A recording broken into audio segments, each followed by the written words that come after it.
of mine. I'm gonna let it shine, let it shine, let it shine, let it shine. We can't afford to fail. It's not an option. Democracy is not something we can play with. It's not a partisan game. There is nothing in our country, in our history, more sacred than freedom and democracy. We're told in this country that vigilance is the price of freedom. Walk together, children. Don't get worried, and don't get weary. When this story broke publicly, did the media break down your door to try to figure out what the hell was going on here? In reference to the voting, you're the only person who may have contacted me. CNN never called? No. AP? No. 60 Minutes? No. Major mainstream media has not touched this affidavit story, which is at the heart of what we're looking at here. I assume they're afraid. I mean, they did it in Dan Rather. That's pretty impressive. So, you know, how safe do you feel compared to Dan Rather? This thing matters, and I don't care which side of the political spectrum you're on. I say frequently when I speak, this is not about left and right. This is about right and wrong.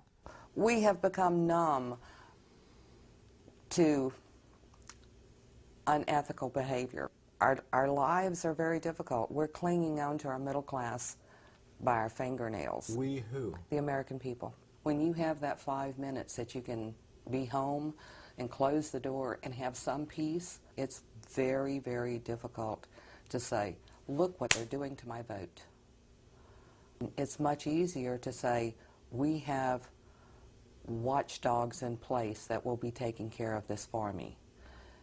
And I think what we don't realize is those watchdogs are not in place. You're at the center of a very explosive story where people have died, don't know if it was murder, don't know if it was suicide. Dogs have died, don't know if it was murder. Probably wasn't suicide. It wasn't suicide. That's not funny. Yeah. I've never had this feeling before that there's no place to turn. Normally you had the media, you'd go to the press would become furious, at least parts of it, enough of it.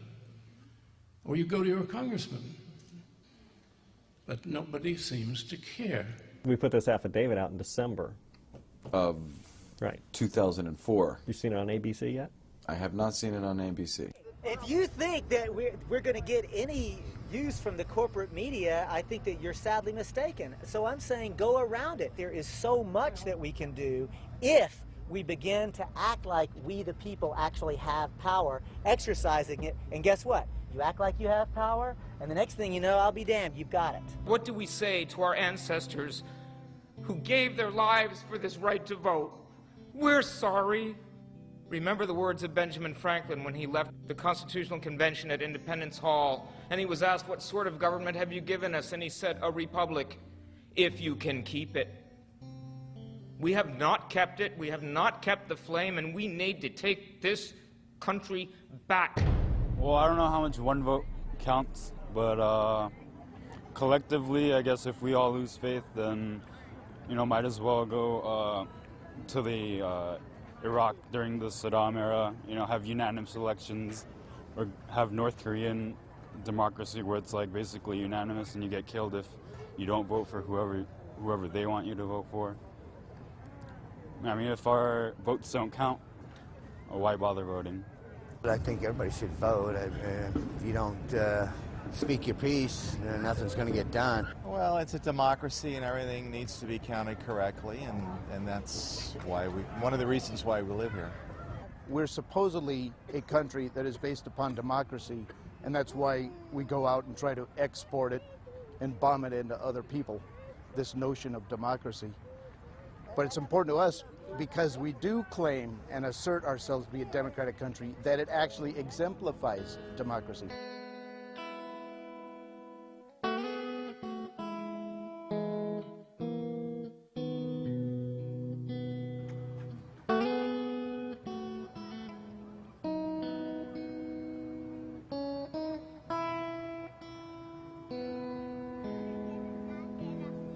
I think the proof is kind of in the pudding.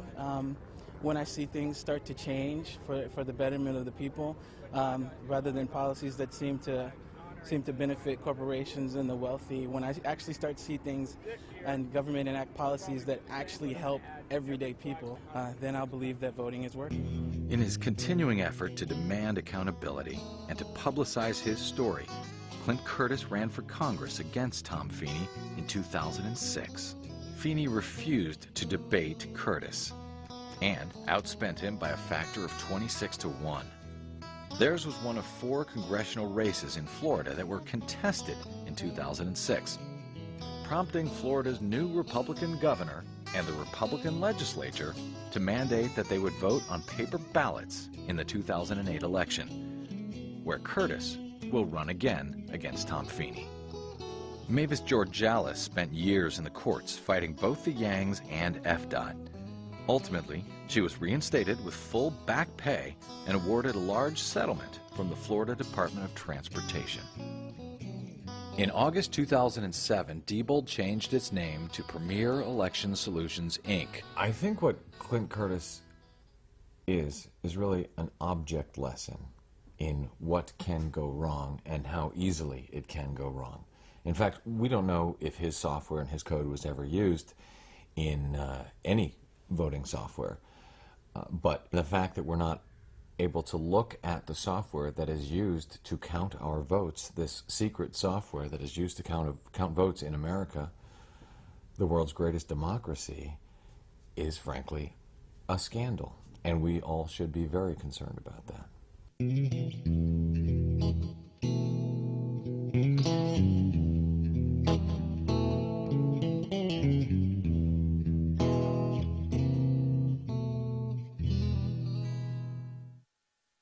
Take this information, do something with it, go to Brad Blog, learn what's going on.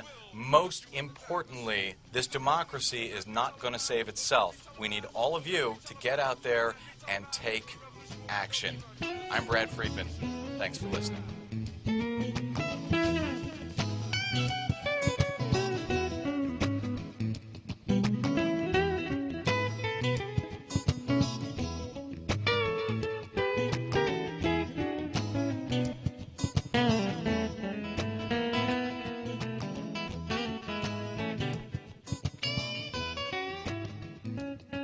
Won't let Satan blow it out.